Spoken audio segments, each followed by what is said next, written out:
Bonjour à toutes et à tous. Ici avec nous et également en Teams en distanciel. Bienvenue au Hub des Territoires, donc l'espace d'échange, de développement et de collaboration de la Banque des Territoires. Je suis Zaya Messaoudi de l'équipe élargie du Hub des Territoires. L'équipe interne est partie en séminaire cette semaine, donc ils m'ont laissé la lourde charge de vous accueillir. J'en suis ravie, donc je me fais leur porte-parole.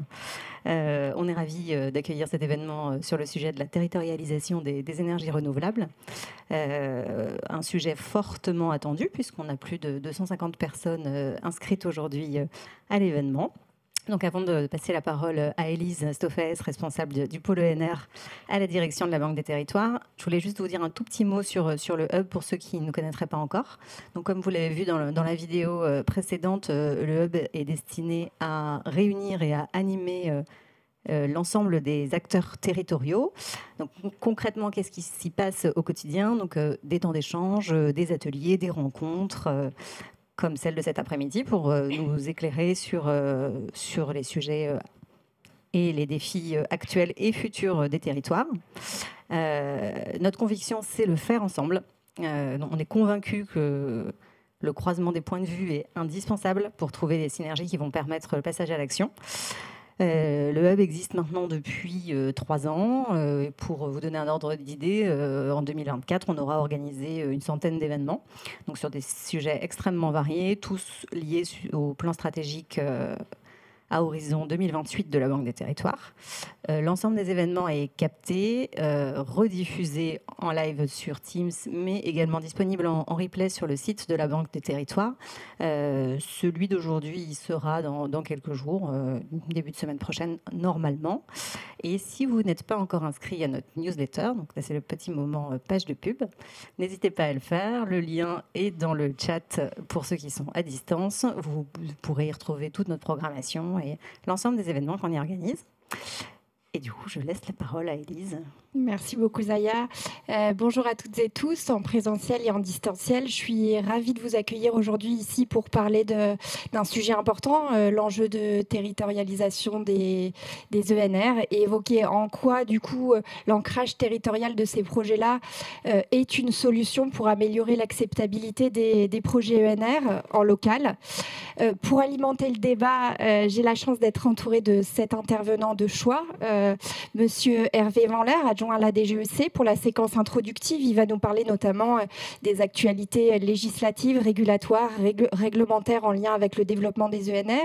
Nicolas Garnier, DG d'Amorce, qui mettra en lumière plutôt les enjeux territoriaux attachés au développement de ces projets. Et enfin, une séquence de témoignages qui mettra en lumière un projet concret, le parc éolien de Quilly, situé dans le Loire-Atlantique. Et j'aurai la chance d'être accompagnée de Corentin Sivy, directeur de l'éolien de Baeva RE France, Erwan Boumar, DG d'énergie partagée investissement, Olivier Moreau de la Banque des Territoires et Alison Frances et François Oran pour la SEM-ENR. Merci à tous d'avoir accepté notre invitation. Avant de rentrer dans le vif du sujet, je voulais rapidement vous rappeler les règles du jeu. Donc, on a des séquences d'une vingtaine de minutes, 3 séquences, et à chaque fin de séquence, il y aura un moment pour les questions-réponses d'une dizaine de minutes. Et c'est Arnaud qui est là, à droite, qui prendra notamment les questions en distanciel, et un micro sera disponible pour l'Assemblée en présentiel. Voilà, je vais inviter Monsieur Hervé Vanler à me rejoindre. Bonjour Hervé. Merci beaucoup d'être là aujourd'hui. On va démarrer avec vous par une question volontairement un peu fourre-tout, suite à la publication de la loi d'accélération des ENR en mars de l'année dernière et puis de la première proposition de SFEC en novembre 2023. Est-ce que vous pouvez nous rappeler un petit peu les grandes ambitions de la politique ENR française pour les 10 prochaines années et puis les actualités régulatoires et réglementaires que vous souhaiteriez développer dans ce cadre-là qui permettront une plus grande appropriation territoriale des ENR? Je pense au partage de la valeur ajoutée, zone d'accélération, etc. Voilà, alors d'abord peut-être que rappeler qu'on est un peu plus large, parce que je parlais de SFEC, c'est un peu plus large que la seule énergie, c'est la stratégie française énergie-climat. Et globalement, on a un cap qui est la neutralité carbone à horizon 2050. Donc, on a un premier document qui s'appelle la SNBC, Stratégie nationale bas carbone, qui fixe un peu des orientations et qui fixe des orientations sur la base de modélisation, ce qu'on appelle le RUN.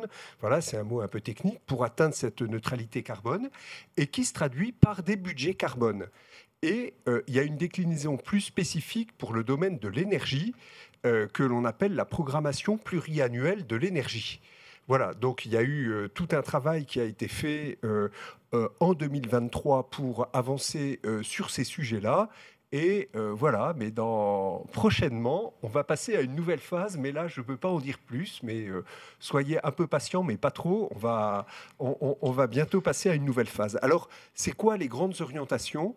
Les grandes orientations, c'est zéro émission de carbone, neutralité carbone à horizon 2050, donc un énorme enjeu de décarbonation de notre mix énergétique, sachant qu'aujourd'hui, 60% à peu près de l'énergie qu'on consomme est d'origine fossile.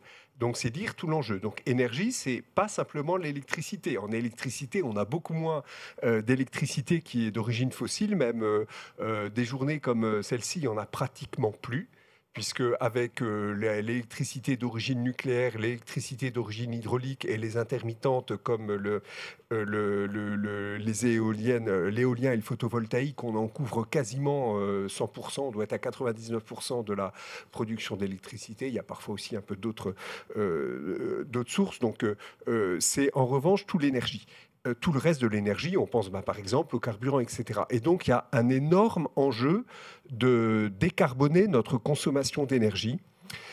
Ça passe par différents sujets. Ça passe par beaucoup d'électrification des usages. Et on pense évidemment aux véhicules électriques. Mais ça passe aussi par l'industrie avec... Ça peut être l'électrification, la réponse, mais ça peut être l'utilisation d'hydrogène ou l'utilisation de biomasse. Mais là aussi, on sait qu'on peut avoir des enjeux. Ça passe par tout ce qui a trait au bâtiment, avec là aussi, à terme, le fait de devoir se passer des combustibles fossiles, avec utiliser d'autres modes, par exemple les pompes à chaleur, qui peuvent être une alternative, notamment pour les maisons individuelles. Mais ça passe aussi, et j'aurais peut-être dû commencer par là, parce qu'on voit bien qu'il y aura un effort énorme, ça passe aussi par une réduction importante de la consommation d'énergie. Hein. Et les chiffres, c'est passé de 1600 TWh aujourd'hui à 900 TWh à horizon 2050, ce qui est quand même un défi considérable. Alors voilà, le CGDD, j'ai vu hier la publication, a publié des premiers résultats pour l'année 2023 en consommation d'énergie. Le CGDD, c'est le Commissariat général au développement durable, une direction du ministère de la Transition écologique qui fait des statistiques encore pour l'énergie, même si l'énergie maintenant relève du ministère de l'économie et des finances, qui montre que l'année dernière, en 2023, donc préliminaire, ça a besoin d'être confirmé, on a moins 3,1% de consommation d'énergie et moins 3,3% à conditions météorologiques équivalentes. Donc il a fait un peu plus froid en 2023 par rapport à 2022, ce qui est quelque chose d'encourageant, sachant que la production manufacturière est restée stable. Donc ce n'est pas dû à un effondrement de la production industrielle, il y a une baisse dans l'industrie, mais il y a une baisse aussi dans le résidentiel qui est sans doute due notamment aux efforts faits à la suite de la hausse des coûts, mais aussi à tous les investissements faits depuis un moment. Donc voilà un petit peu les grands enjeux que l'on peut dire.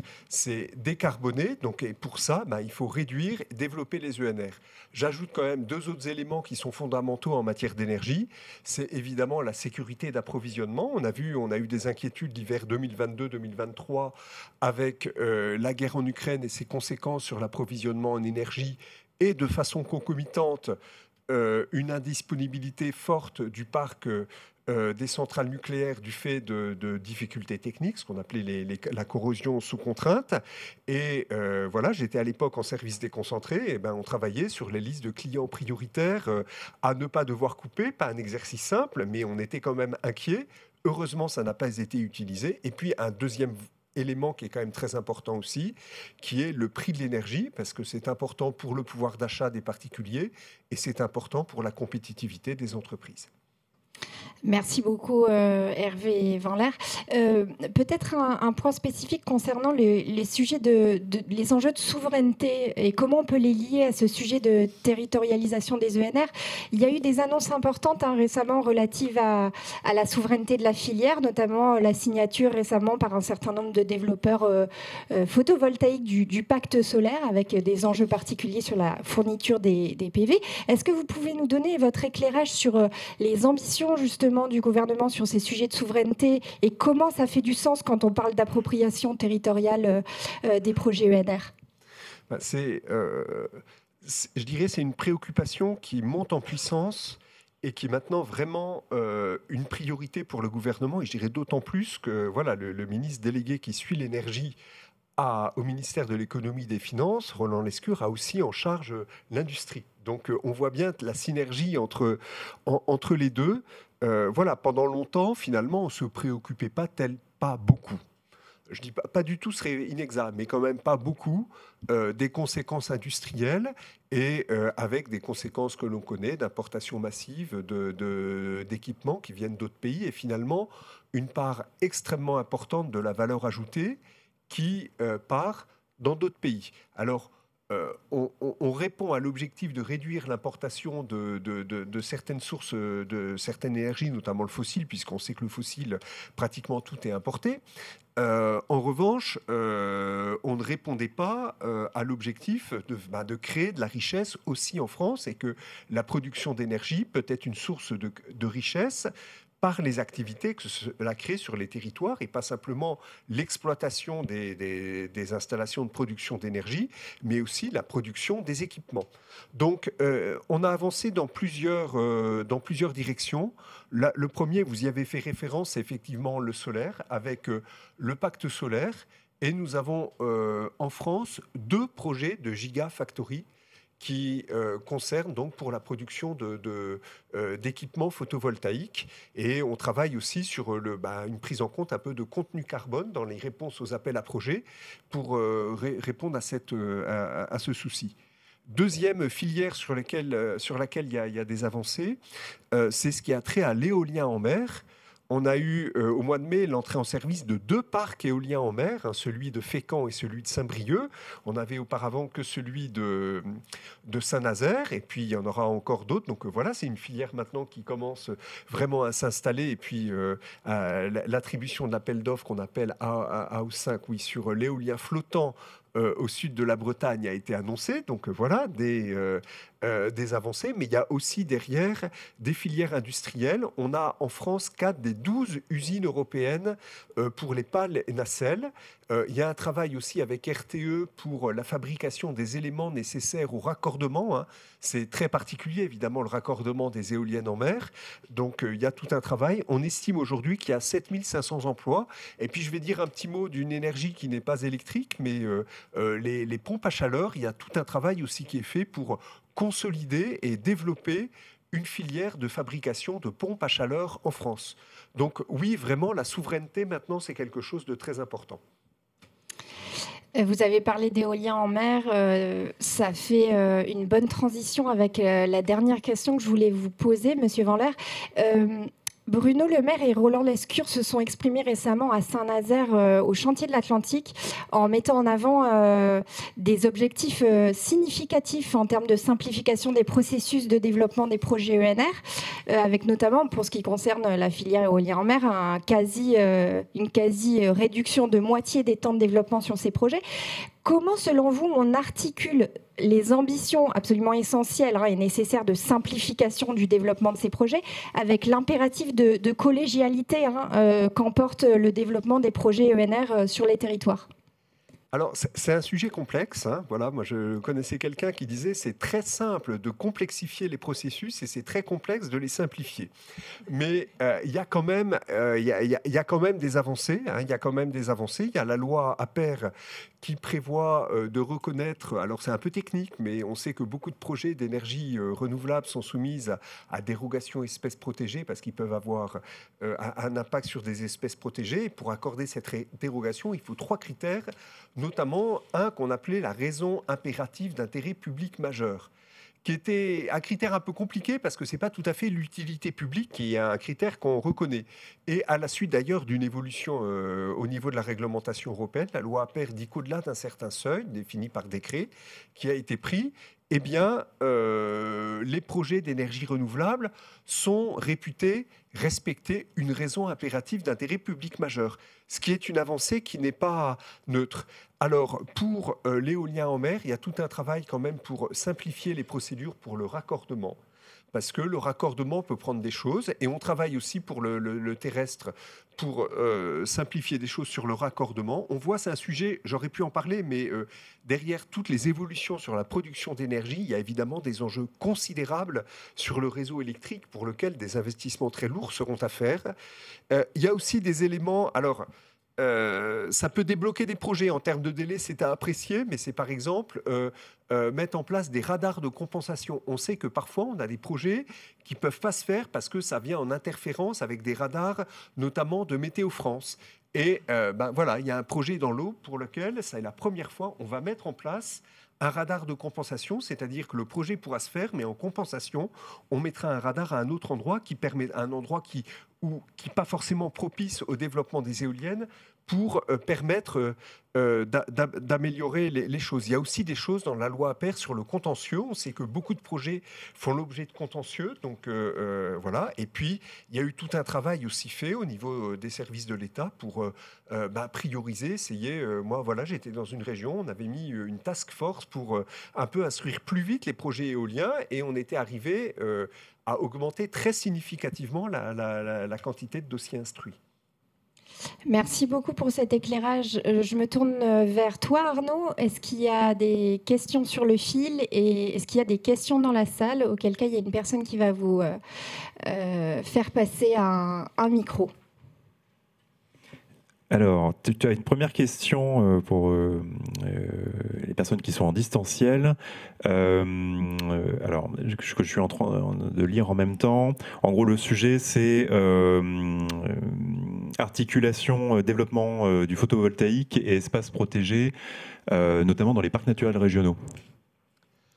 Alors, je vous fais une synthèse. Oui, non, c'est toujours un sujet. Un parc photovoltaïque, je dirais, il y a eu dans la loi APER déjà l'idée d'essayer de simplifier le développement des parcs photovoltaïques sur du foncier qui, a priori, n'a pas beaucoup d'intérêt pour les milieux naturels. On peut penser notamment aux délaissés routiers, à des choses comme ça. Et il y a tout un travail, une mobilisation, notamment de services de l'État qui s'appellent les directions interdépartementales des routes, qui gèrent, qui exploitent le réseau routier national non concédé pour implanter du photovoltaïque. Après, voilà, il y a tout un travail. C'est vrai que ça serait mentir de dire on peut mettre le photovoltaïque partout. Non, parce que parfois, il y a du foncier où il y a de vrais enjeux liés à la nature. Donc, il faut essayer de trouver le meilleur équilibre. J'ajoute que la loi APER a introduit la notion d'agrivoltaïsme. Donc pour avoir du photovoltaïque compatible avec des activités agricoles. Et je dirais c'est très longtemps, parce que, moi j'ai des souvenirs d'il y a un peu plus de 15 ans, où parfois, on disait c'est compatible, mais oui, c'était peut-être compatible, mais c'était quand même plutôt un parc photovoltaïque, et puis on pouvait laisser une activité agricole résiduelle. Là, c'est pas du tout l'idée, c'est vraiment d'avoir une activité agricole. Il y a un décret qui a été publié au mois d'avril sur le sujet, qui précise un peu les critères. Il y a eu tout un travail avec le ministère de l'Agriculture notamment, et puis la filière et la profession agricole. C'est vraiment, alors notamment, souvent des panneaux qui sont plus en hauteur pour permettre aux engins agricoles de passer en dessous, mais avec la notion même d'apporter une plus-value, tout au moins de ne pas réduire le rendement par rapport à une situation où l'on n'avait pas de panneaux. Donc voilà, c'est un peu des solutions. Mais après, c'est vrai que dire qu'il n'y aura jamais de difficulté, c'est pas vrai. C'est toujours un peu l'équilibre à trouver. Merci beaucoup. D'autres questions? Merci beaucoup, Hamman, architecte. Je salue votre présentation et madame aussi. Alors, vous avez parlé de dépendance des énergies, des matières premières fossiles. Actuellement, les panneaux solaires sont presque tous en aluminium. Est-ce qu'il n'y aura pas une possibilité de remplacer ces panneaux, donc ces cadres, avec les bois franciliens ou la forêt francilienne? Merci. Ça, là, j'avoue, je ne suis pas assez compétent pour dire est-ce qu'on peut... en tout cas, ce que je sais, mais là aussi, ce n'est pas tout à fait mon domaine de compétence, c'est qu'il y a des réflexions sur des minerais stratégiques qui sont importants pour la transition énergétique. Là aussi, c'est un sujet qui était un petit peu abandonné depuis pendant longtemps et qui maintenant revient sur le devant de la scène. On voit qu'il y a un vrai sujet de souveraineté, quoi, là, qui a été mis en avant par beaucoup de sujets. Donc il y a des réflexions de sécuriser nos approvisionnements avec un contexte géopolitique qui n'est pas toujours simple. Voilà, alors après, je ne dis pas qu'il y aura partout des mines en France, parce que c'est compliqué, puis on n'a pas forcément les gisements, mais... ça fait partie des questions qui se posent. Il y a un petit point dont je n'ai pas parlé, qui était peut-être un peu en lien aussi avec, c'est la loi Appert, donc, a prévu un zonage, c'est-à-dire que les communes puissent proposer des zones d'accélération. Et c'est quelque chose d'intéressant. Au début, on se posait des questions. Est-ce que ça marcherait? Et finalement, le résultat qu'on voit, il est quand même plutôt encourageant. C'est-à-dire qu'il y a eu quand même une bonne appropriation par beaucoup de communes du sujet, qui délibèrent, qui font des propositions. Et ça, c'est, je pense, très utile pour un porteur de projet. Alors, la loi ne dit pas on ne pourra faire des projets d'énergie renouvelable que dans les zones identifiées. C'est toujours possible d'en faire en dehors, mais il y aura souvent un peu des simplifications quand on est dans les zones. Et puis hors des zones, il faudra mettre en place, à partir d'un certain seuil, ce qu'on appelle un comité de projet pour faire de la concertation. Mais ça donne une indication pour dire, ben voilà, la commune a mené un peu une réflexion sur là où on pourrait mettre des projets d'ENR sur son territoire. Et voilà le résultat de ces réflexions. Et je pense que ça sera utile. On va prendre une dernière question. Bonjour, merci. On aura tout à l'heure l'exemple d'un projet où les acteurs territoriaux s'emparent et montent dans la gouvernance des projets. Ça a été une action fortement portée par la DGEC et par l'ADEME depuis plusieurs années. Est-ce que dans le cadre aujourd'hui européen qui bouge, qui renforce cette logique de communauté énergétique, l'intégration et la favorisation des acteurs locaux au sein de la gouvernance des projets reste une priorité pour le gouvernement? Ah bah, oui, c'est quelque chose clairement d'important. Alors après, mais en tout cas, est-ce qu'on peut l'obliger? J'en suis pas complètement sûr, mais en tout cas, c'est très encouragé et l'expérience montre. Voilà, enfin, un des freins quand même au développement des ENR, c'est l'acceptabilité par le territoire. Voilà, je vais pas. Il y a quand même un nombre de contentieux assez élevé, et qui dit contentieux, et même, enfin voilà, il y a souvent, c'est pas systématique, mais c'est quand même très, très, très souvent des oppositions qui se manifestent. Et c'est vrai que quand il y a une participation financière du territoire, on voit que l'acceptabilité est bien meilleure parce que les gens voient l'intérêt que cela peut apporter aussi. Hein. Souvent, les gens, surtout dans le monde rural, disent bah, finalement, nous, on produit déjà assez d'énergie et finalement, ce qui sera implanté, ça sera pour les autres, c'est pas pour nous, ce qui est un petit peu plus compliqué parce que c'est peut-être vrai si on raisonne purement électricité, mais si on raisonne énergie globale, c'est déjà un petit peu plus compliqué. Mais voilà, c'est pas simplement... enfin, quand on montre que finalement, ben, c'est un projet aussi, le territoire y participe financièrement, les gens y participent financièrement et donc peuvent bénéficier après des retours comme tous les autres actionnaires, c'est clairement un élément important pour favoriser le développement des ENR. Merci beaucoup, Monsieur Van Lerge. Merci pour votre éclairage. Je vais appeler à mes côtés Nicolas Garnier, directeur général d'Amorce, pour nous donner un éclairage sur les enjeux plus territoriaux. Merci beaucoup d'être là, Monsieur Garnier. Donc, le 4 juin, il y a 2 jours, vous avez tenu un e-colloque dédié à l'accélération du développement des énergies renouvelables et de récupération. En sous-titre, c'était un peu la collectivité à la manœuvre. On a vu aujourd'hui des articles de presse issus de ces échanges. Est-ce que vous pouvez nous donner un premier retour sur votre vision de la PPE des territoires et des enjeux de chaleur et peut-être nous éclairer en lien avec cette actualité récente et vos échanges le 4 juin? Bien, d'abord, merci à la Banque des Territoires de m'inviter une nouvelle fois. Je ne sais pas s'il y a une carte de fidélité. Après, on a des pizzas gratuites, mais merci de m'accueillir. Effectivement, vous nous sollicitez à un moment important. D'abord, parce qu'on a organisé un colloque de grande qualité il y a 2 jours qui dit 2 choses. Qui dit que c'est pas gagné. Que c'est pas gagné cette histoire d'énergie renouvelable, et je voudrais partager ce c'est pas gagné. Et en même temps, si je voulais positiver, j'ai rarement vu un taux de mobilisation. Hervé en parlait tout à l'heure. Je salue Hervé parce qu'on s'est pas vu depuis 15 ans. Voilà, donc il s'occupait de poubelles avec moi autrefois et maintenant il s'occupe d'éoliennes avec moi. Je suis content de le retrouver. Voilà. Fin de la petite parenthèse. Et effectivement, on se rend compte qu'il y a une mobilisation qu'on n'avait jamais vue dans le domaine des énergies renouvelables. Et je pense que je vais faire toute mon intervention cette espèce de ping-pong entre c'est pas gagné mais c'est jouable. Hein, on va faire ça, ça nous fera un fil conducteur. Dans la partie c'est pas gagné. D'abord, je vais commencer par un scoop parce que je sors de Matignon. J'ai été convoqué par Antoine Peuillon puisque nous venons d'apprendre, ça a été dit d'ailleurs pendant le colloque il y a 2 jours, une nouvelle assez folle. Je ne sais pas si vous vous rappelez, mais il y a à peu près un mois, le ministre de l'Industrie a pris la parole pour dire que globalement, le fait que la France était en retard sur ses objectifs de taux d'ENR, c'était pas dramatique, quoi. On allait vivre avec. Et non. La Commission européenne vient d'annoncer effectivement qu'elle gelait les fonds FEDER et le remboursement des fonds FEDER pour les prochaines années. C'est l'acte 1 du montrage dedans, comme on dit, hein, c'est ça. Donc voilà, on a eu une longue discussion dont je ne peux pas vous donner la totalité de la teneur, mais globalement, ça a fait l'effet voulu, c'est-à-dire un petit coup de semonce. Et quelque part, c'est sain parce qu'on est dans une séquence, je ne suis peut-être pas là pour faire trop de politique, mais on a failli avoir une loi sur l'énergie. Avoir une loi, c'est pas rien.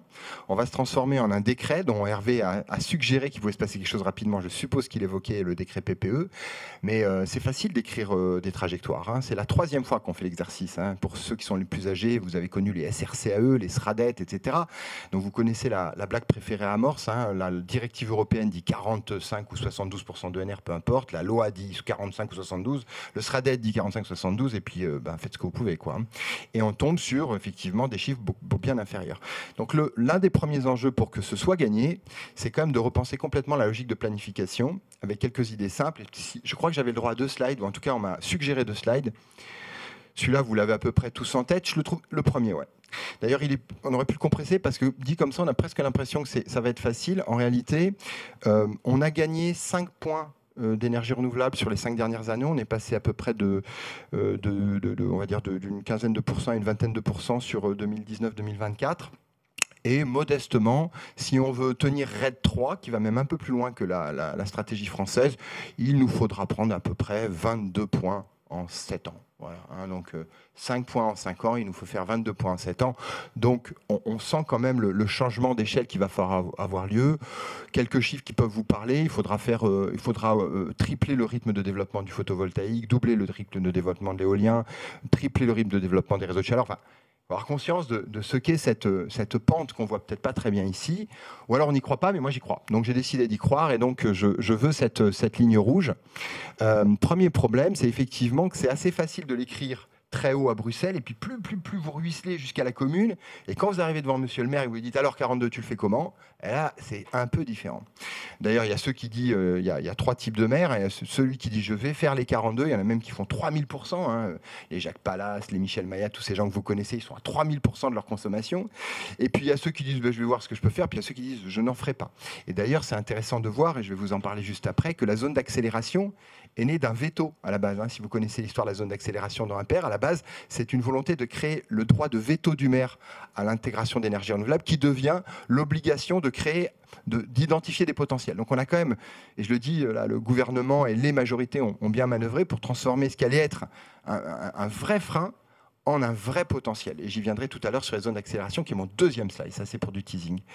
Après, le deuxième problème qu'on a, et là, je reviens un peu au macro, c'est finalement la planification. C'est pour ça aussi que j'étais avec Antoine tout à l'heure. Elle ne marche que si on contractualise. Hein, d'ailleurs, c'est quasiment une manière aussi d'imaginer ou de conceptualiser le management de l'environnement, comme on manage aussi les hommes. Ça, c'est un clin d'œil pour ma directrice générale adjointe qui est juste à côté de moi. Mais il y a une idée de contractualiser. Or, aujourd'hui, quelque part, l'État, dans ses COP et dans ses SRADET, etc., il dit il faut faire 40.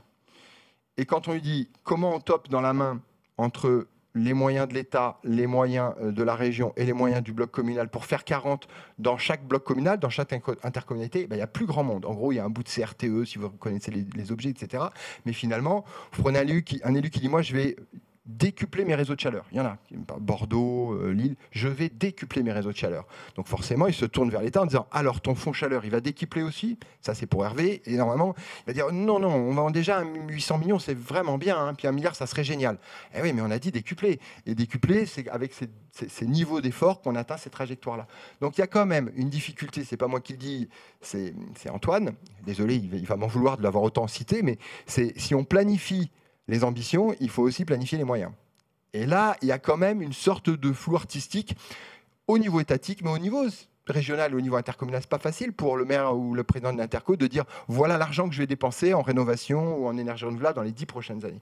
Là, il y a quelque chose, c'est pour ça aussi qu'on a décidé de développer ce partenariat avec la Banque des Territoires, parce qu'on a besoin de parler aux financiers, on a besoin de parler endettement, on a besoin de parler forme de participation, etc. Ça, c'était pour la partie planification. C'est pour ça que je dis aujourd'hui qu'il va falloir faire un travail de planification beaucoup plus responsable, dans lequel à la fin on tope dans la main entre le bloc communal, la région et l'État, dans ces fameux scopes ou dans ces creux. Hein, on va parler de quelques jargons, j'espère que tout le monde me suit, sinon on expliquera ces acronymes barbares, de manière à s'assurer qu'on n'est pas juste en train de se faire plaisir, mais qu'on est bien d'accord que ces 3 trajectoires soient faisables. D'où finalement le coup de semonce de la Commission européenne qui arrive juste au bon moment, en disant on vous rappelle juste que la dernière fois vous vous êtes gaufré sur les trajectoires, on aimerait bien que cette fois-ci vous nous démontriez que vous allez tenir les trajectoires.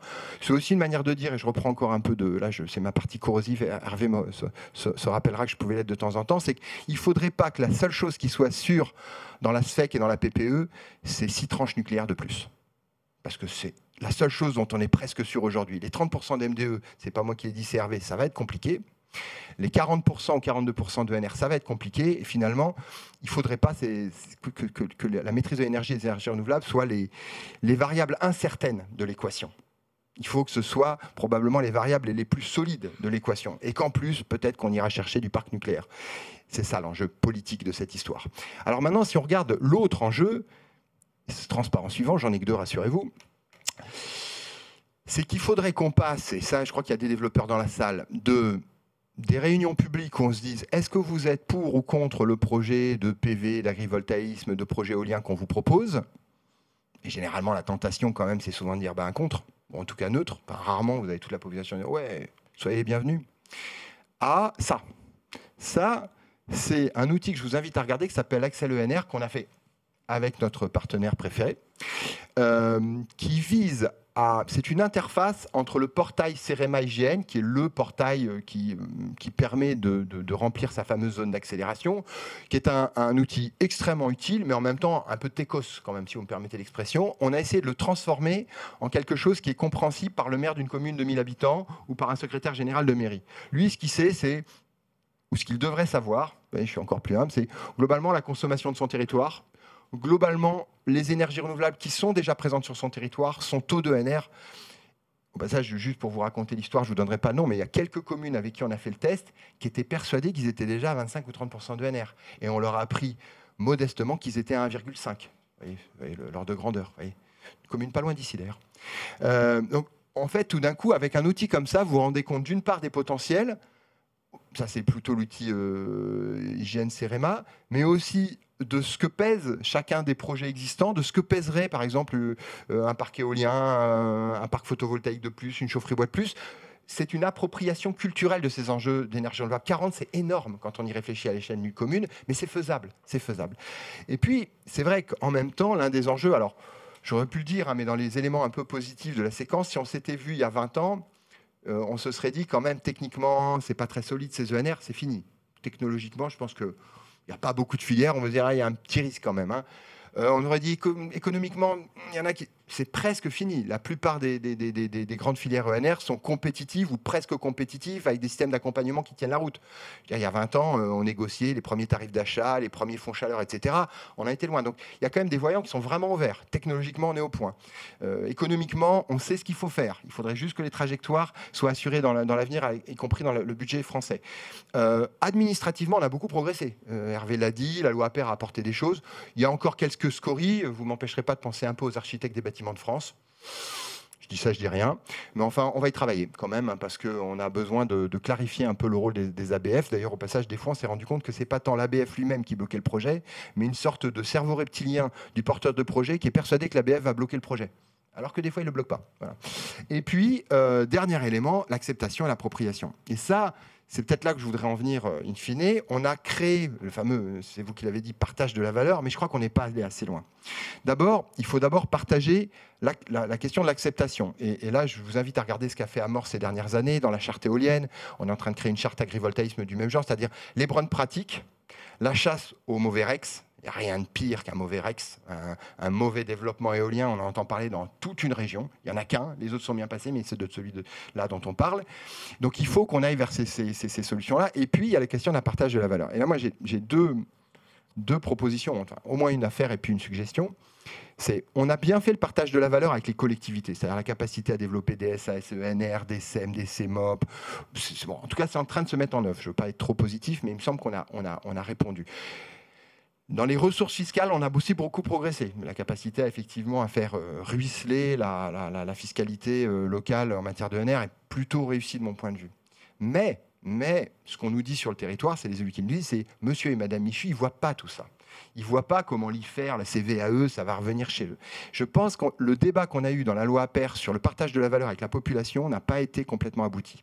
Et qu'il faut se poser la question de savoir comment monsieur et madame Michu, qui se trouvent à 1 kilomètre de l'éolienne, qui la voient ou qui ne la voient pas, qu'est-ce qui va se passer exactement pour lui si l'éolienne arrive ou si l'éolienne n'arrive pas. Probablement pas une baisse tarifaire, parce que ça serait quand même dommage d'arriver avec l'idée d'une baisse tarifaire au moment où on essaie de faire la transition énergétique, dit autrement, de donner de l'énergie pas chère pour en consommer plus, ça serait quand même contre-productif. Mais par contre, d'accompagner de la rénovation énergétique, des manières de faire, mais il faudra qu'on parle à la population pour que cette majorité silencieuse qui des fois bascule contre le projet ou avec le projet, puisse être beaucoup plus partie prenante de ce débat. Je pense qu'on n'est pas allé au bout du raisonnement sur le partage de la valeur, et je le dis aussi, je vois qu'il y a quelques développeurs, on a quelques camarades dans la salle. La deuxième chose que je voudrais dire, c'est effectivement, et là attention, je vais prendre un risque, y compris dans mon propre camp, c'est pour sortir de ces fameuses réunions publiques où on dirait est-ce que vous êtes pour ou contre le projet éolien, photovoltaïque, est-ce qu'il ne faut pas qu'on se dise qu'il n'est plus acceptable qu'une commune ait 0% de NR. C'est-à-dire, si on doit atteindre 40, il faudra bien qu'on ait un minimum de NR, soit pour être éligible à des aides, soit pour bénéficier d'une DGF. Enfin, il y a peut-être quelque chose à inventer dans l'évolution de la culture des collectivités locales pour qu'elles soient plus, et ça les aidera, je pense, ça les aidera vis-à-vis des populations, ne plus être dans est-ce que vous êtes pour ou contre un projet dont on sait que paysagèrement, il ne sera peut-être pas exceptionnel, j'ai pas dit qu'il serait moche, mais qu'il sera peut-être pas exceptionnel, à finalement comment je fais un taux minimal de NR. Et moi, j'adorerais que les réunions publiques des 20 prochaines années, ce soit des réunions avec la population. Monsieur le maire dit voilà, on doit faire 5 minimum. Moi, j'aimerais faire 20. Et puis les plus forts feront 20 ou 3000. Mais moi, j'aimerais faire 20. Qu'est-ce que vous pensez des différentes solutions qu'on a à notre disposition? Et on reviendra à la zone d'accélération en disant voilà, nous, le potentiel qu'on a vu, c'est du biogaz là, une chaufferie bois là, de l'agrivoltaïsme là. Qu'est-ce qu'on fait? Il faut faire 5. Et je pense que ça sera des débats que nous, on a beaucoup connus dans le monde des déchets. Pas, si tu te rappelles les questions d'acceptation dans la période des dioxines, etc. Si le sujet, c'est est-ce que vous voulez une usine d'incinération? Vous avez la réponse. Si le sujet, c'est quel est le projet pour la gestion des déchets du territoire, vous avez une autre réponse. Et même dans ce deuxième cas, vous pourrez finir par conclure qu'il vous faudra un exutoire final parce qu'on ne sait pas manger les déchets. Et ben, c'est un peu pareil avec les énergies renouvelables.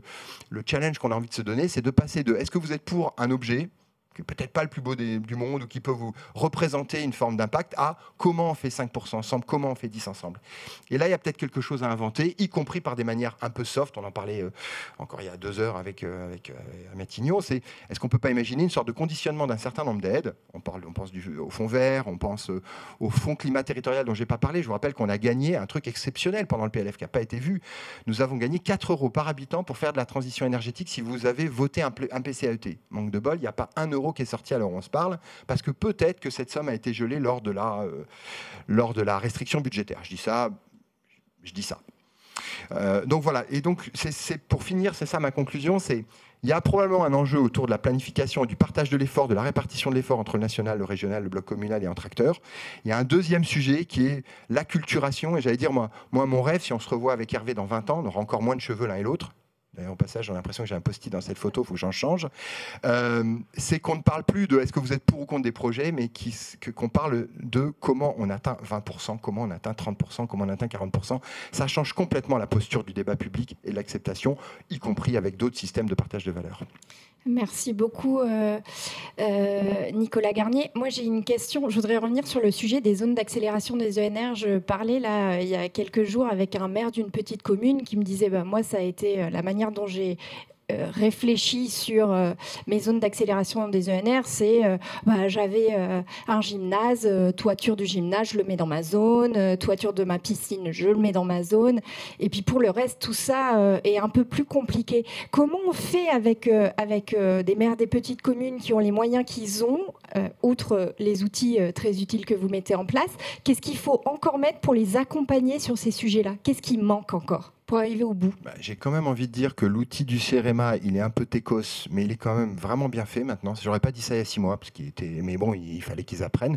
Je trouve qu'aujourd'hui, on n'en a pas parlé, mais je ne sais pas si on a donné le chiffre, il y a 7000 communes qui auraient fait à peu près sa zone d'accélération. Alors, il ne faut pas fanfaronner. Dans les 7000, il y en a qui ont fait une grosse patate sur la commune. Prenez les chiffres, oui, s'il vous plaît. 7000. Après, c'est le chiffre officiel. Il y aurait 7000 communes qui auraient rendu leur zone d'accélération.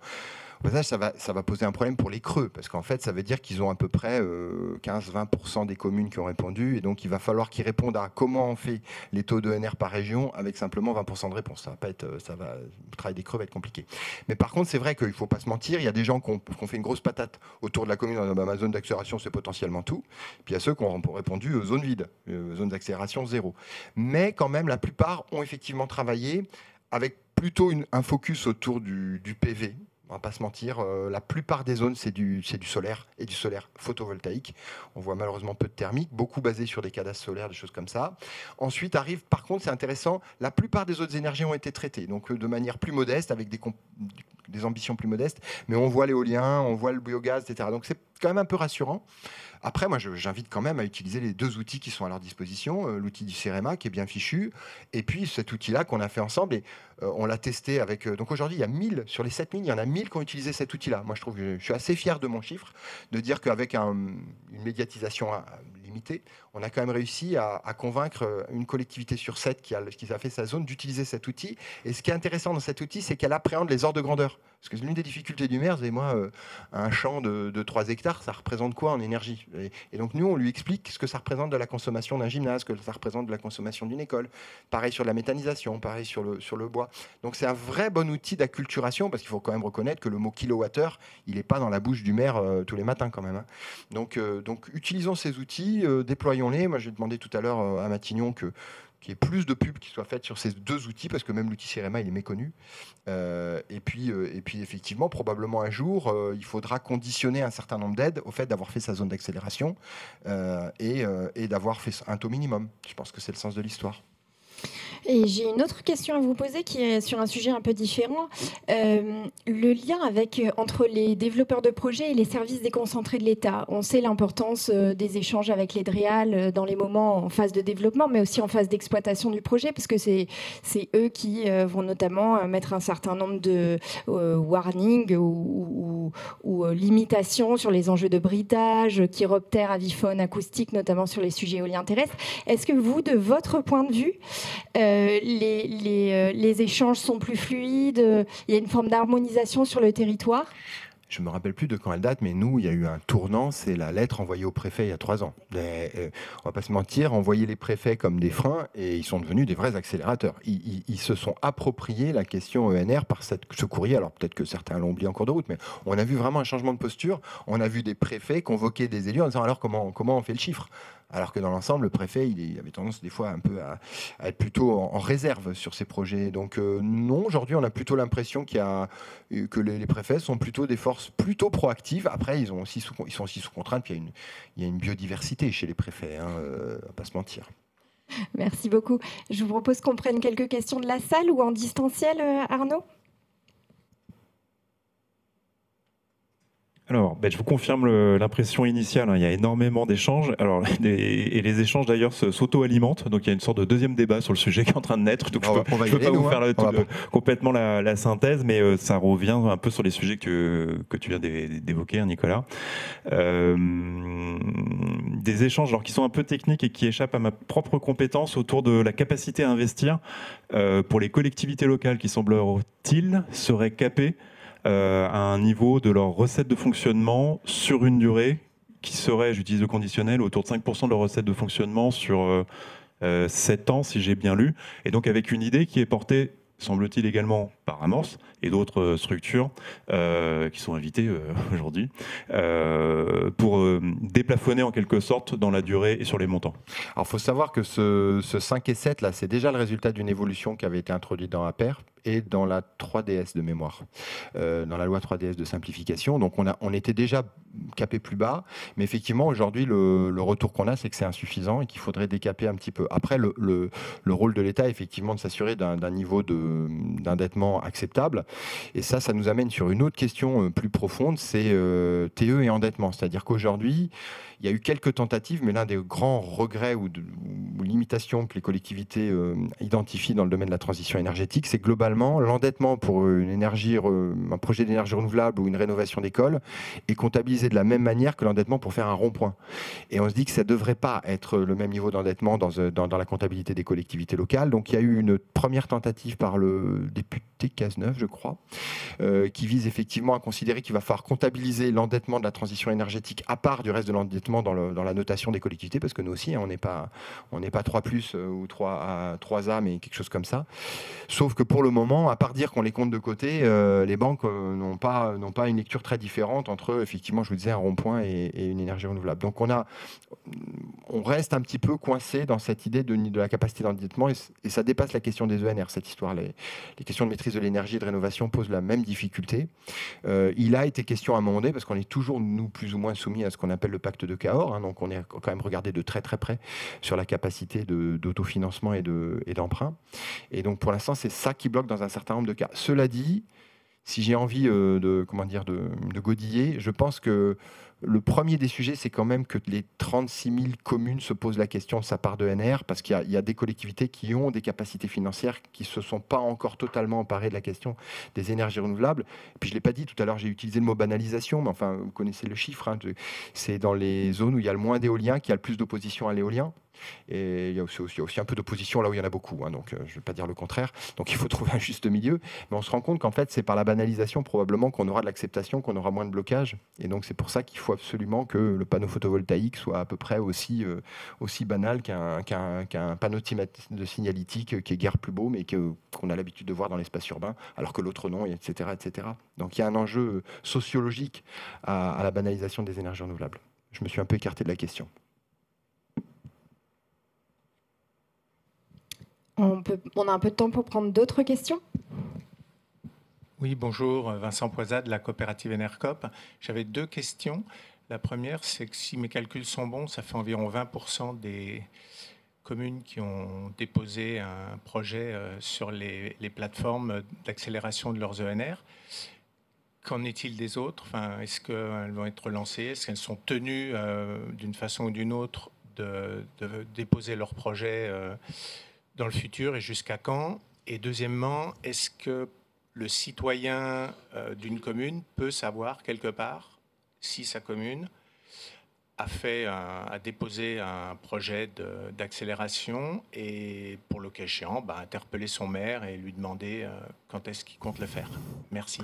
Je vais essayer de répondre en partie, mais Hervé normalement est peut-être mieux placé pour la fin de la question. Alors déjà, ce que je n'ai pas dit, c'est qu'il y a une vraie diversité par région. Sur ces zones d'accélération, c'est-à-dire c'est d'ailleurs pour ça je ne vous l'ai pas montré, mais ça je ne vous ai pas montré la version communale. Vous avez vu, il y a marqué en orange version commune. On vient de faire une version EPCI parce qu'on s'est rendu compte qu'une commune de 500 habitants allait faire une zone d'accélération, c'est chaud, alors que sa Aglo, elle a une ingénierie, elle a une expertise. Donc nous, on croit beaucoup à l'intercommunalité pour porter à ces zones d'accélération. Et c'est pour ça qu'on a créé cet outil intercommunal. Ensuite, il y a des départements qui l'ont fait, il y a des régions qui ont animé tout ça. Donc par exemple, on a vu, pour ceux qui étaient au colloque, que la région Pays de Loire, il y a presque 50% de réponses. Alors que dans une région que je ne citerai pas, mais où il y a beaucoup de soleil, on est à moins de 5%, je crois. Donc il y a vraiment des disparités énormes. Ça, c'est le premier truc. Pour l'instant, si j'ai bien compris, mais ça, c'est peut-être Hervé qui nous en parlera, il n'y a pas de contrainte, il n'y a pas d'échéance supplémentaire, mais peut-être demain un conditionnement supplémentaire. C'était quoi ta deuxième question ? Ah oui, la publicité. Alors ça, c'est un sujet, comme on est en petit comité, je vais quand même vous le dire, ça pose quelques questions existentielles, ces zones d'accélération, il faut qu'on en ait conscience. Mais j'ai vu des maires refuser de répondre aux zones d'accélération pour éviter un phénomène d'attraction de développeurs peu consciencieux. Donc, je vous le dis, je pense qu'il vaut mieux se le dire entre nous, entre développeurs de bonne famille. C'est que d'abord, ces zones d'accélération ne sont pas des ZDE, pour ceux qui connaissent, c'est-à-dire que ce ne sont pas des droits à. Hervé l'a dit tout à l'heure, c'est pas parce que vous êtes dans une zone d'accélération que forcément il faut acheter le terrain et que vous êtes sûr de pouvoir faire votre centrale PV. Et effectivement, il ne faut pas que ça devienne une espèce d'outil de commercialisation, y compris pour voir augmenter le prix du foncier parce que je suis dans la zone, etc. Donc je suis partagé sur la publicité de ces zones et la manière dont on peut communiquer sur ces zones. Peut-être pas la population, parce que ça part d'un bon sentiment dans la question que tu poses. Par contre, vis-à-vis effectivement des activités économiques, voilà, moi j'ai des maires autour de moi qui disent j'hésite parce que je voudrais pas que demain ce soit la ruée vers ma zone éolienne. Voilà, ça c'est... Voilà. On a encore le temps pour prendre une question.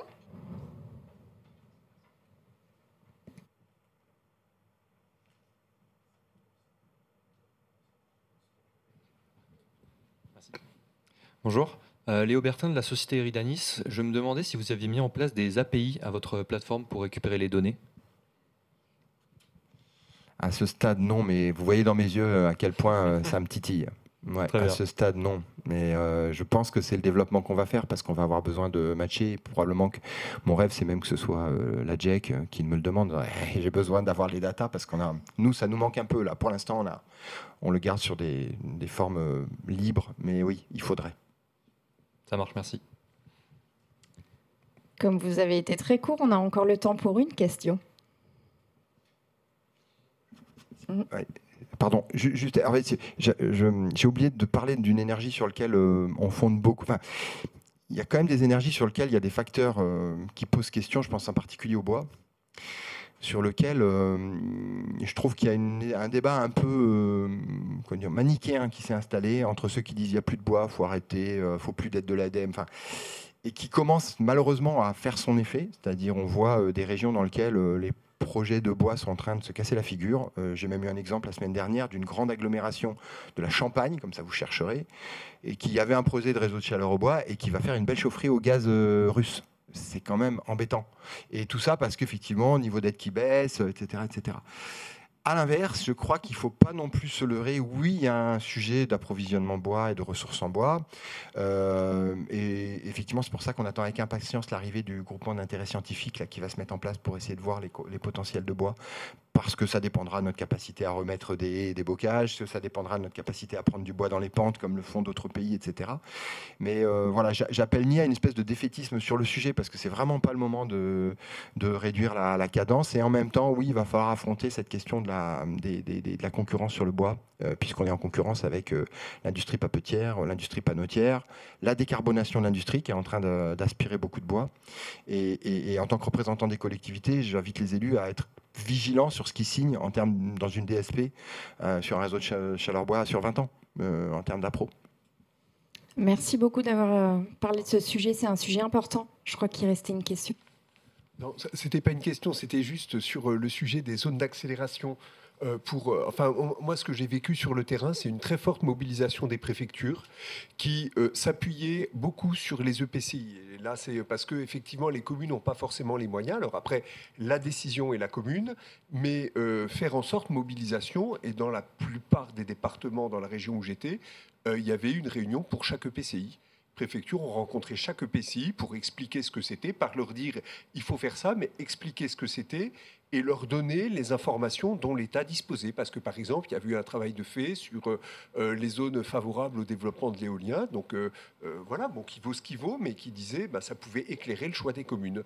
Voilà, et je pense que c'est pas fini. Alors, j'ai plus le chiffre en tête, je me demande, je pense qu'il y a plus 7000, je pense que c'est un chiffre, je pense qu'il y en a eu plus depuis, quoi, voilà. Voilà, c'était Agnès Pannier-Runacher avait dit le 31 décembre 2023 n'est pas une date butoir. Alors évidemment, ça va pas être 2029, quoi. Enfin, c'est peut-être possible d'en refaire encore, mais faut aller. Mais c'est vrai qu'il faut laisser le temps au temps aussi. C'est pas un sujet complètement simple. Il faut que que les territoires s'approprient un peu le concept. Mais il y a une vraie dynamique quand même. Voilà. Merci beaucoup. Merci beaucoup Nicolas Garnier pour cet éclairage. À la prochaine fois. Très vite. Je vais maintenant faire démarrer la troisième séquence de cet échange.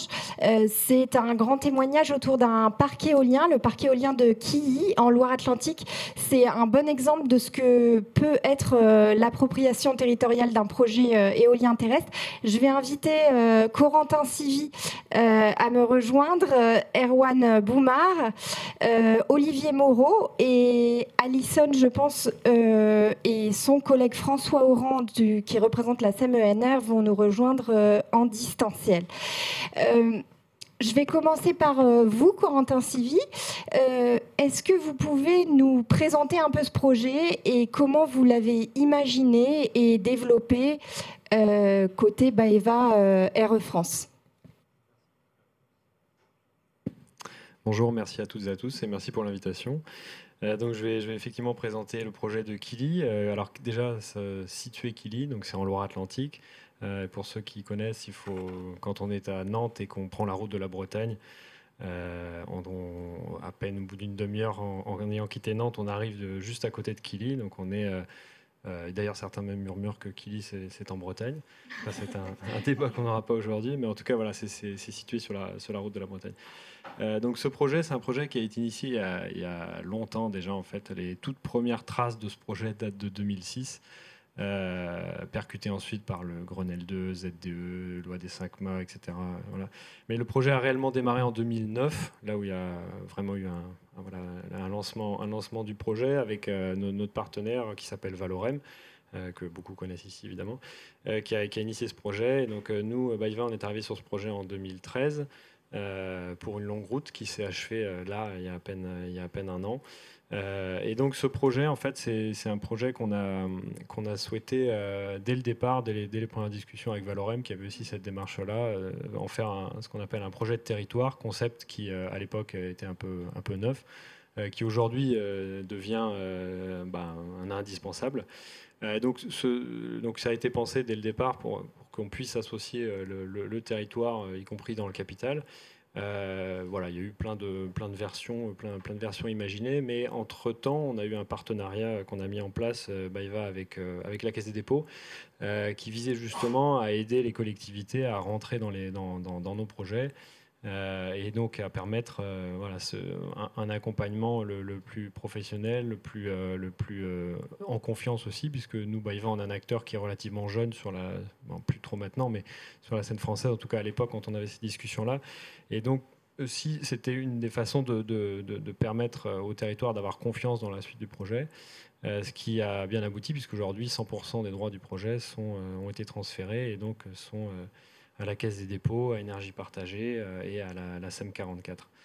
Ce projet aussi, juste un chiffre, il couvre 5 fois la consommation d'électricité de la commune, donc on est sur quelque chose de conséquent pour la commune de Quilly.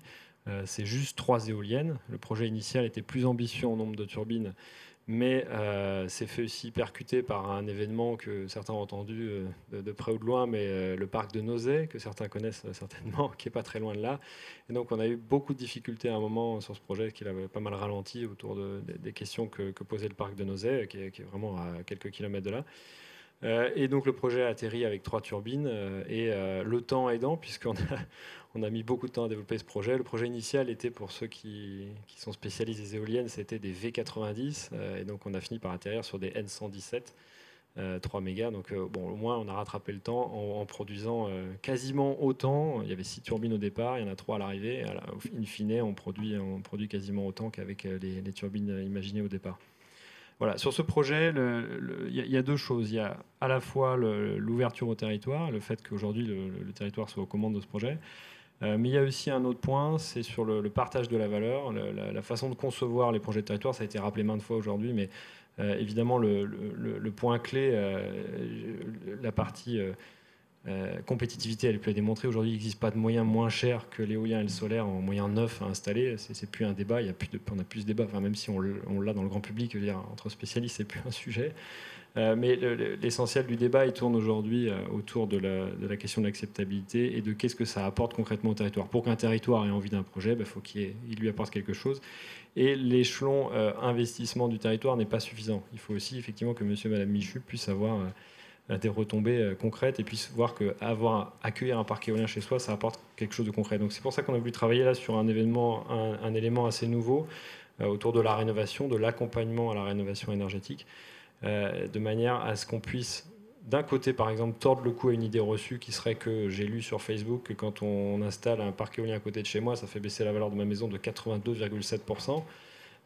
En fait, quand on gagne une classe, 2 classes, 3 classes de DPE sur son diagnostic de performance énergétique de son logement, il y a une base de données qui existe, c'est la base de données des transactions notariales. C'est sur des centaines de milliers de transactions et ça vous dit très clairement, dans telle région, quand vous gagnez une classe, 2 classes, 3 classes, vous gagnez 10, 15, 20% de valeur de la maison. Donc si on accompagne les gens dans leur parcours de rénovation, on va faire gagner de la valeur à leur logement. Mais on va aussi leur faire gagner du pouvoir d'achat parce qu'on va baisser leur facture énergétique. Et ça, c'est du concret et ça se voit. Donc c'est quelque chose qu'on a voulu tester, qu'on souhaite aujourd'hui amplifier autour de cet aspect-là et de permettre d'accompagner les gens dans leur parcours de rénovation. Les 3 principaux freins dans la rénovation aujourd'hui, c'est il faut être spécialiste de quel type de chauffage, quel type de visserie. Il faut faire son propre business plan, c'est déjà un premier frein. Ensuite, il faut s'y retrouver dans la myriade d'aides, même si ça a été largement simplifié.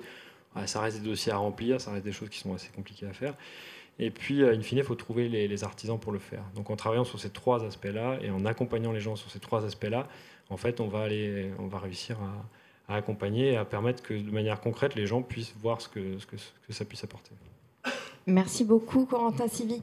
Je vais donner la parole à Olivier Moreau de la Banque des Territoires. Olivier, est-ce que vous pouvez nous donner un peu plus de précision sur ce partenariat qui a été conclu entre BAEVA et la Banque des Territoires et plus globalement nous expliquer comment la Banque des Territoires et sa direction régionale Pays de la Loire s'insèrent dans ce type de projet? Oui, bien sûr. Alors, un petit regard historique pour dire que au début où la Caisse de dépôt, à l'époque, on disait, investissait dans des parcs éoliens, c'était au coup par coup. Et puis ensuite, il y a une deuxième vague où on a fonctionné par des grappes.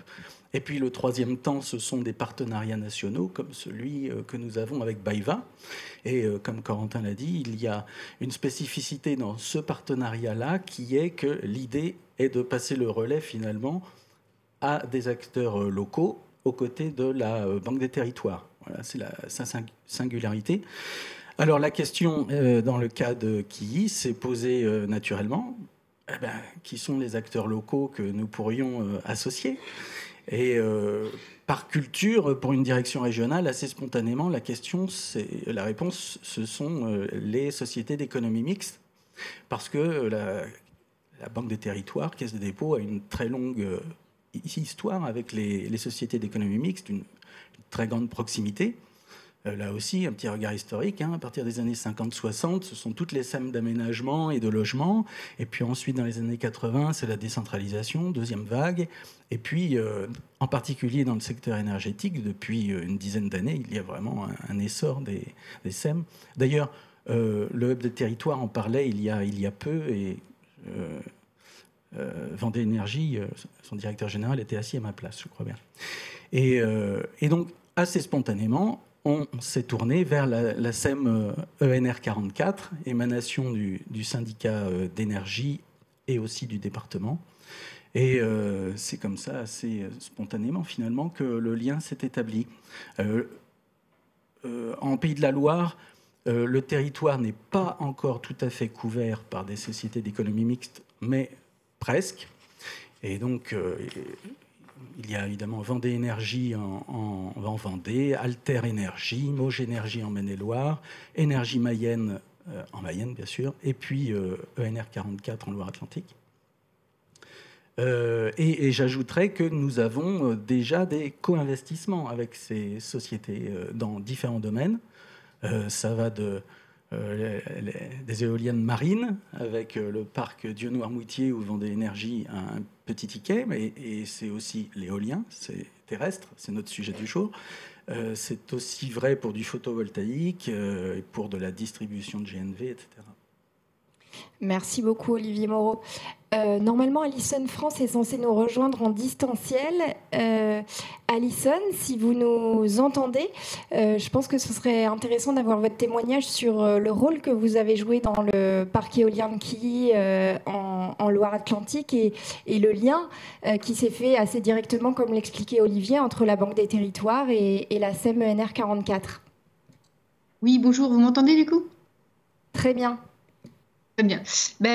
Comme l'a dit effectivement Olivier Moreau, la Caisse des dépôts est un de nos actionnaires et donc assez naturellement, elle s'est tournée vers nous lorsqu'elle était à la recherche d'un acteur du territoire pour ficeler ce partenariat-là. Donc nous sommes l'émanation du syndicat d'énergie de Loire-Atlantique. Aujourd'hui en France, une grande partie des syndicats d'énergie se dotent d'un outil, on va dire, de développement de projets d'énergie renouvelable, donc souvent sous la forme d'une SEM. L'avantage de ce type de structure, c'est de relever à la fois du statut privé qui permet d'avoir une certaine agilité dans le fonctionnement, mais avec des prises de décision qui sont prises par des élus locaux. Nous, notre conseil d'administration, il y a 14 représentants. Sur ces 14 représentants, il y a 11 élus locaux. Donc on a vraiment des stratégies d'investissement qui sont liées également à l'intérêt général et au développement du territoire. Donc effectivement, nous on a des stratégies de développement qui sont vraiment à l'initiative et pour le compte des territoires. Et donc le projet que nous a été proposé par la Banque des Territoires sur Quilly nous intéressait également pour avoir des actifs en production, tout simplement parce qu'on est une société qui a été créée maintenant depuis 5-6 ans. Et les projets éoliens aujourd'hui, ça prend, on va dire, 7 à 8 ans entre le début du développement et encore quand tout se passe à peu près bien pour qu'il y ait une production. Étant donné qu'on a été créé il y a environ 5-6 ans, on est toujours beaucoup en phase de développement pour des projets éoliens et c'est vrai qu'on avait peu d'actifs en production, donc on y voyait tout l'intérêt. Donc on remercie déjà la Banque des Territoires effectivement d'avoir pensé à nous et de nous avoir donné l'opportunité d'acquérir cet actif-là. Et puis par ailleurs, par contre, quand on est en pur développement de projet, nous, notre objectif, c'est d'accompagner et d'inciter en tout cas les collectivités à s'impliquer au mieux dans les projets. C'est-à-dire que maintenant, par exemple, pour une centrale solaire au sol, on prend 50% d'actionnariat dans le projet et les 50 autres % sont souvent la communauté de communes ou la commune sur laquelle le projet est porté. D'ailleurs, c'est un sujet aujourd'hui au niveau des préfectures. J'en profite que un certain nombre de représentants de l'État soient là pour passer le message. Mais il se trouve qu'en Loire-Atlantique, par exemple, la préfecture refuse qu'il y ait et la commune et la Comcom dans l'actionnariat d'une SAS projet. Ce qui n'est pas le cas dans des départements voisins. Donc il y a une espèce de dissonance entre l'interprétation, on va dire, des textes, puisque la production d'énergie est une compétence partagée, mais qui n'est pas considérée comme partagée par la préfecture, qui considère que via un principe de spécialité, et qu'une commune ne peut pas avoir la même compétence qu'une Comcom et donc ne peut pas être à l'actionnariat même d'un projet. Ce qui est un vrai sujet sur notre territoire parce qu'il y a énormément de secteurs où et la Comcom et la commune souhaitent investir dans le projet. Et du coup, ça freine sensiblement les investissements des collectivités dans ces projets-là. Et du coup, forcément, ça freine également les retombées économiques qui peuvent être locales. Donc, en tout cas, voilà, c'est notre mode de fonctionnement. Le co-développement avec les collectivités, c'est ce qu'on priorise aujourd'hui. Et en parallèle de ça, on essaye d'intégrer au maximum les énergies citoyennes. Et ça, les collectivités ont complètement basculé aussi dans cette optique-là, ce qui n'était pas forcément le cas il y a 5 ans, quand on a été créé. Et donc aujourd'hui, quasiment systématiquement, quand on crée une société avec les collectivités, alors au début, souvent, on la crée à 50-50, mais on prévoit d'ores et déjà dans le pacte d'actionnaires qu'on laissera une place aux citoyens. Ça peut être des collectifs purement locaux, mais ça peut être également via des organismes comme Énergie Partagée, où on leur fait du coup une place dans le projet. Nous, on y voit un intérêt parce qu'effectivement, ça fait un partage de retombées pour également des populations locales et des citoyens. Et puis, il y a aussi un partage de connaissances. Je pense notamment à Énergie Partagée, qui a des vraies compétences aussi, notamment en matière financière, et qui nous a apporté beaucoup dans le cadre du projet de Quilly. Et c'est pour ça qu'on a estimé que c'était très judicieux pour nous et pour tout le monde de pouvoir les faire rentrer dans le tour de table. Et du coup, on a fait appel à Énergie Partagée pour rentrer dans le projet de Quilly. Et la Banque des Territoires a été totalement d'accord avec cette proposition-là. Donc, on en est ravis également. Merci beaucoup, Alison France. Donc, la Banque des Territoires a sollicité la CMENR 44 et la CMENR 44 a sollicité Énergie Partagée Investissement. Erwan Boumar, est-ce que vous pouvez nous donner un peu votre vision des spécificités d'un projet éolien citoyen et quel rôle vous jouez sur ces projets pour favoriser l'acceptation locale ? Oui, alors le projet labellisé énergie partagée, que nous on qualifie comme projet citoyen, c'est un label qu'on a créé avec l'aide de l'ADEME maintenant il y a 3 ans, qui répond à une charte. Globalement, en termes de gouvernance, c'est un minimum de 40% qui sont détenus par des acteurs locaux ou qui intermédient des acteurs locaux, donc collectivités et citoyens. Et donc ce projet-là répondait. Et au-delà de la gouvernance, notre enjeu, c'est l'acceptation du projet, comment il a été construit. Et effectivement, BayWa avait assez tôt sollicité les réseaux d'énergie citoyenne et un de ses membres, Alizé, pour entamer toute cette démarche sur les économies d'énergie qui est un de nos fondements, de s'appuyer sur une démarche négawatt, de pas uniquement produire, mais aussi de réfléchir à comment on peut redonner de la valeur au territoire et aider la transition énergétique. Donc qui correspondait globalement à notre volonté et notre charte. En termes de protection des chiroptères, on a eu beaucoup de débats, mais on est arrivé au bout pour avoir un projet qui ait aussi une rentabilité économique. Et je rejoins effectivement Alison sur le fait que finalement, Énergie Partagée avait, nous on a à peu près 40 millions, on lève 4-5 millions auprès des citoyens par an, et donc on avait plus de facilité de trésorerie que la SEM, donc on s'est engagé de façon assez forte à hauteur de 2,5 millions, donc plus de 35% sur le projet. C'est des choses qu'on fait souvent, mais plutôt dans des logiques d'asymétrie. C'est-à-dire qu'on veut laisser au territoire la main. Donc on aurait, nous, préféré laisser plus de gouvernance à la SEM dans un premier temps. Finalement, ce qu'on va faire, c'est qu'on a pris ces 35% et on va s'effacer. Et ça reste devant nous pour avoir un ancrage territorial direct. C'est-à-dire la SEM intermédie quelque part les communes.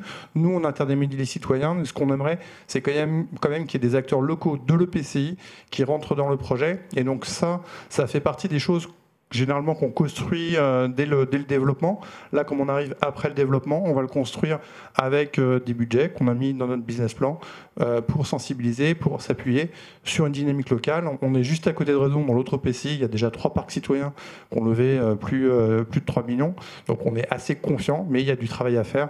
Généralement, on le fait plutôt dans la dynamique de développement, mais ces projets citoyens, pour nous, c'est vraiment un objectif de dégager plus de rentabilité au profit du territoire. On avait fait une étude avec l'ADEME, grosso modo, ces projets retournent à peu près 2 à 3 fois plus de valeur sur le territoire qu'un projet classique.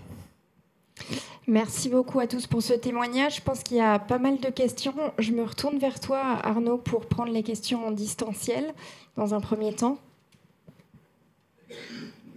Oui, alors, comment dire, avec un angle complémentaire en fait à ce qui a été développé, qui souligne, ça c'est une des remarques qu'il y a sur le film, il y en a plusieurs qui vont un peu dans ce sens-là, sur en fait les enjeux de représentation, de pédagogie qui sont à faire, et en fait le besoin global dans le développement d'un projet de recourir aux archis, aux urbanistes et surtout aux paysagistes pour poser une sorte de narratif local par rapport à ça. Pour contribuer au changement de la perception. Là, j'interprète en fait les questions, mais c'est un peu le sujet. Merci Arnaud. Peut-être Corentin, un mot, et Erwan ensuite. Oui, tout à fait. Juste pour rebondir là-dessus, ça fait maintenant un moment que les projets sont dès le départ co-construits avec les collectivités locales, principalement avec la commune et l'intercommunalité. Aujourd'hui, personne ne développe, ou quasiment plus personne ne développe de projets sans ce préalable-là.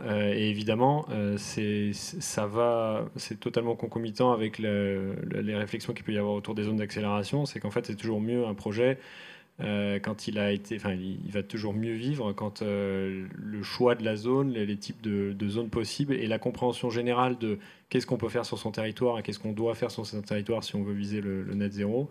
Si ça, c'est déjà dans les éléments de départ, ça facilite grandement la construction du projet. Parce qu'à la fin, les éoliennes, on ne peut pas les cacher. Les panneaux solaires, on peut peut-être un peu plus les cacher, mais c'est un objet qui est visible dans tous les cas. Mais à partir du moment où on a cette appropriation-là dès le départ, on a cette co-construction et aussi, surtout, l'élément clé, ce partage de la valeur qui est vraiment indispensable. Un projet de territoire, c'est du partage de la valeur. Il faut qu'il y ait des retombées concrètes pour les habitants et pour le territoire. C'est vraiment la meilleure façon de faire un bon projet. Et ce partage de la valeur, j'attire aussi l'attention sur ce point-là, mais c'est important qu'il se fasse dès le début. C'est pas du partage quand on est uniquement en phase d'exploitation. Il faut que ça démarre dès les phases de développement. Et c'est pour ça qu'on a besoin de l'État sur ces outils-là, pour rendre ça plus simple, de pouvoir faire du financement de projets d'intérêt collectif local dès la phase de développement. Je vais donner un exemple comme ça, mais il y a plein de territoires. On est essentiellement sur des territoires ruraux pour les projets éoliens ou les grands projets solaires. Projets éoliens du fait de l'éloignement des habitations. Sur ces territoires ruraux, il y a un phénomène qu'on connaît tous, c'est la disparition d'un certain nombre de petits commerces, la disparition d'un certain nombre de lieux de socialisation qui font qu'on a des territoires qui sont plus ou moins riches en tissus associatifs, qui sont plus ou moins résilients quand les crises arrivent. Aujourd'hui, sur ces territoires, la plupart du temps, la boulangerie a fermé il y a longtemps, le petit café a fermé aussi. En fait, pouvoir faire en sorte que la fiscalité future de ces projets-là puisse soutenir ce genre de projet, mais que dès les phases de développement, on puisse les faire émerger et les faire s'accompagner, c'est visible, c'est un argument pour les élus, pour répondre à celui qui est interpellé, l'élu qui est interpellé dans la rue par un de ses concitoyens qui dit « mais pourquoi tu nous embêtes avec ton projet d'éolienne là ?» De pouvoir lui répondre concrètement, c'est parce que ça va permettre de faire ci, ça va permettre de faire ça.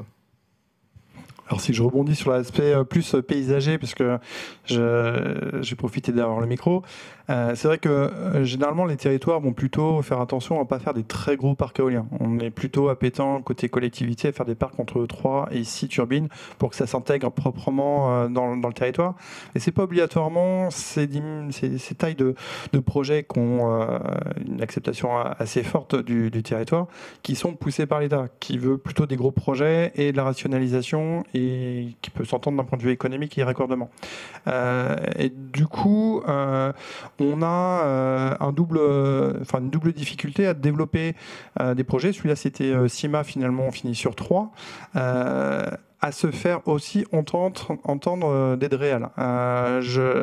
On a des politiques de DREAL sur le paysage qui sont des fois assez rigides et qui, sur le terrain, je prends l'exemple toujours en Loire-Atlantique, qui n'était pas très loin, où on nous a dit on fait des lignes. En fait, ça ne s'intègre pas dans le paysage. Ce n'est pas ce que veut la commune, ce n'est pas ce que veut le PCI. Et pourtant, au niveau du département, de la région, on a fixé des choses. Donc, on a été voir en disant, oui, mais comment on peut négocier ? On va faire venir le paysagiste de la DREAL. D'accord ? Il vient 2 fois par an parce qu'en fait, c'est un bureau d'études qui est à Marseille.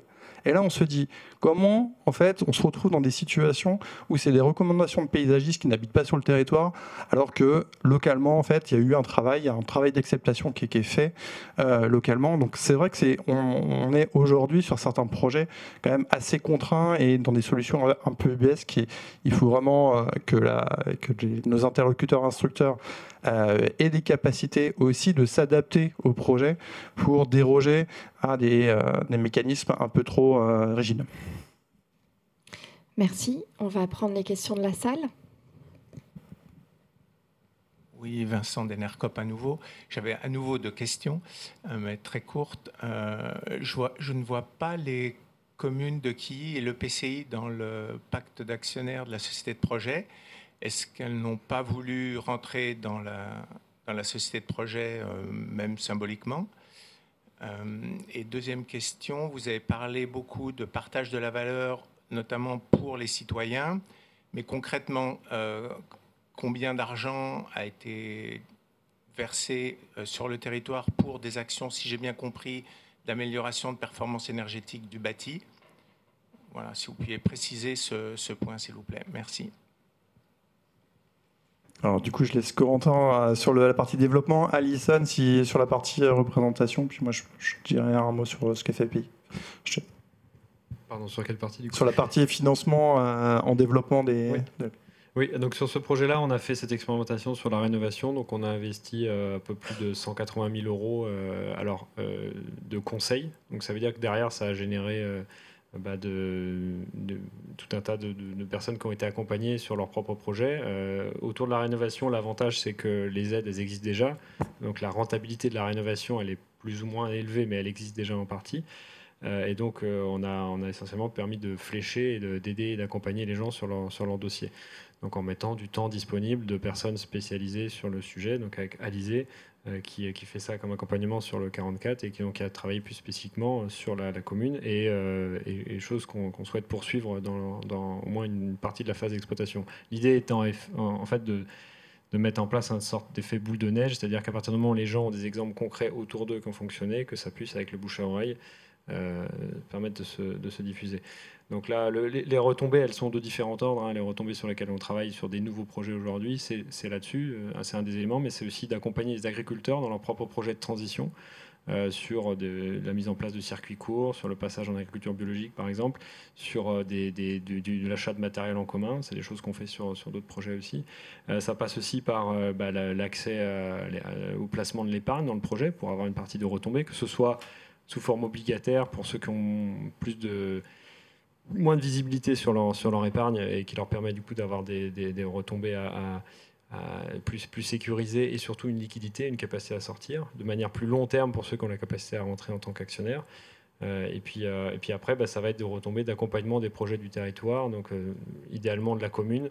Je pense à un projet en Bretagne, on a participé justement à la remise en place de la boulangerie sur la commune, ou à la mise en place d'une aire de loisirs qui permet d'accueillir du monde l'été. C'est ce type de projets-là qui sont des projets concrets qu'on peut accompagner.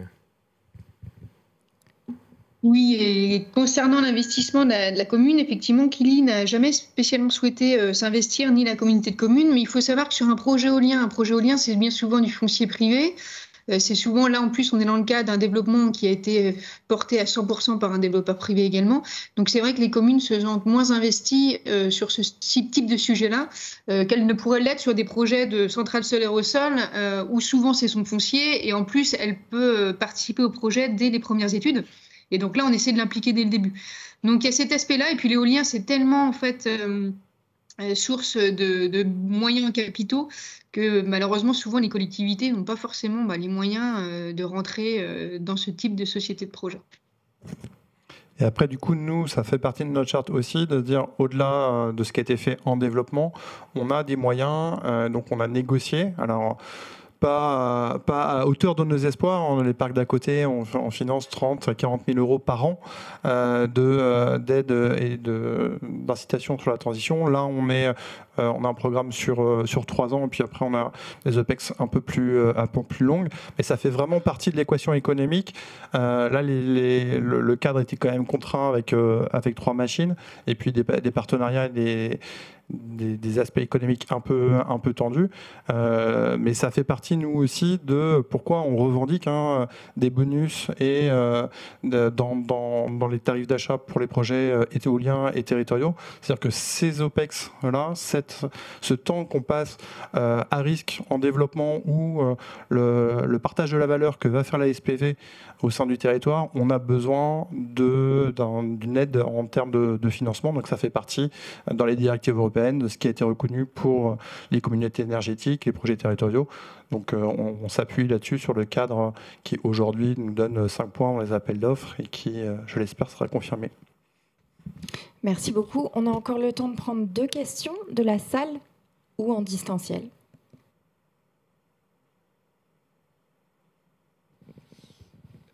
J'ai manqué à mes devoirs, j'ai oublié de dire, parce que s'il y a des élus qui nous écoutent et qui sont en phase de démarrage, a été créé il y a 2 ans par l'ADEME et la GEC un dispositif qui s'appelle les générateurs. C'est une centaine de chargés de mission qui sont aujourd'hui dans les territoires et qui sont à la disposition des élus locaux, justement pour les accompagner dans cette période de solitude initiale. Après, normalement, on se retrouve de moins en moins seul au fur et à mesure qu'on est dans le projet. Mais donc, j'invite les gens qui nous écoutent à se rapprocher de ces générateurs qui sont généralement abrités par des EPCI, par des syndicats d'énergie, ça a été évoqué, par des agglomérations, et qui évite que l'élu se retrouve tout seul au début. Voilà, donc c'est un bon premier pied à l'étrier. Merci pour cette précision. C'était Nicolas Garnier d'Amorce. Et donc, oui, et certains générateurs étaient connectés, donc en rebond à ce que tu viens de souligner. Et puis une question autour du... Alors, qui est peut-être un peu compliqué à formuler, mais comment finalement, sur du projet éolien, quand on a dès le début, dès le projet, des associations ou je dirais des acteurs qui sont avec une vision très négative, dès le moment initial, comment malgré tout arriver à piloter sereinement les études sur le territoire et le dialogue pour que les choses puissent aboutir. Voilà, question d'ordre général. Peut-être. Oui, on n'échappe pas au démarrage à faire preuve de conviction et de pédagogie, donc il n'y a pas le choix. Hein, c'est vraiment, on est rarement, il y a quand même des territoires où on est accueilli à bras ouverts encore, mais quand même globalement on a toujours une certaine réticence. Après, ce à quoi il faut faire attention, c'est pas lui donner un poids trop important, plus important que ce qu'elle n'a. La problématique qu'on a, c'est que sur un projet éolien, l'intérêt à agir fait qu'en fait, il suffit d'une personne dans un rayon de plusieurs kilomètres autour d'un projet et sur des bassins qui sont finalement en milliers de personnes. C'est évidemment qu'on va tomber sur des gens qui vont s'y opposer, qui vont essayer de fédérer, cristalliser l'opposition. Et donc, c'est une sorte de lutte, hein, il faut le dire aussi, sur la façon dont on va pouvoir rapidement montrer ce que ça peut apporter. Et donc, il faut avoir quelque chose à montrer de ce que ça va apporter. Et ça, voilà, c'est vraiment le point crucial, c'est que trop longtemps, on a fait des projets logiquement, hein, juste parce que le démarrage des projets éoliens, il faut se rappeler, c'était un secteur vraiment embryonnaire et qui luttait déjà avec des problèmes de rentabilité il y a une vingtaine d'années de ça. Et donc, la première préoccupation, c'était juste de réussir à faire un projet rentable. Donc le sujet de partage de la valeur, il est venu plus tard. Il est venu quand la compétitivité a été atteinte et que effectivement les éoliennes se sont mis, ou les parcs solaires se sont mis à se déployer de manière plus importante et où là on a commencé à devoir à rencontrer des problèmes importants d'acceptabilité et où peut-être si on peut dire peut-être un petit mea culpa de la filière à ce moment-là, c'est quand même que le partage de la valeur, on aurait pu démarrer peut-être un poil plus tôt. Mais malgré tout, c'est pas faute de voir une grande richesse d'initiatives et de voir aujourd'hui des développeurs qui sont quand même, pour ceux qui sont encore toujours là en France aujourd'hui, une grande responsabilité là-dessus et une bonne compréhension de l'importance du rôle social des développeurs dans les projets. Erwan Baumard, peut-être un mot pour... Oui, ça fait partie effectivement des points d'intention, notamment sur lesquels les réseaux régionaux de l'énergie citoyenne, les générateurs aident, notamment les porteurs de projets, les collectivités, vis-à-vis de tout ce qui est concertation et gestion de ces oppositions, parce qu'il y a des oppositions, en fait le problème c'est de faire le tri entre des oppositions qui vont être stériles et d'autres qui sont à prendre en compte, et notamment pour faire évoluer le projet, et ne pas laisser l'élu en face d'une opposition tout seul, parce que si dans ce cadre-là, il aura du mal à tenir la longueur. Donc globalement, nous les recommandations qu'on fait, c'est évidemment de faire de la concertation, de voir quelles sont la partie de la population qui, elle, est plutôt pour la valoriser, rassurer l'élu sur la dynamique de son territoire, et c'est pas obligatoirement ceux qui crient le plus fort qui doivent être les seuls entendus. Après, il y a des tactiques clairement utilisées pour les Antilles. Finalement, ils travaillent sur les sentiments. Des fois, ça ne sert à rien de leur expliquer, les raisonner sur le pourquoi et de démonter des arguments. Et donc, il faut construire une dynamique locale qui entretiendra. On sera dans une logique de transparence sur les éléments. Là, on ne peut pas non plus être transparent sur la totalité si en fait l'opposition est stérile. Mais l'idée, c'est d'associer la plus grande partie pendant les développements, les associer aux choix techniques et puis les intégrer dans la gouvernance du projet pour les rassurer, leur dire qu'en production, s'il y a des problèmes, en fait, on aura la main pour les résoudre. Et c'est nous, notre engagement qu'on a, et c'est ce que les SEM auront aussi en étant la gouvernance des projets. On est les interlocuteurs du territoire. S'il y a des externalités négatives, on saura les limiter. Et s'il y a des demandes, là, dans un parc qui est juste à côté, par exemple, il y a du son, des bruits des éoliennes l'été entre 18h et 22h.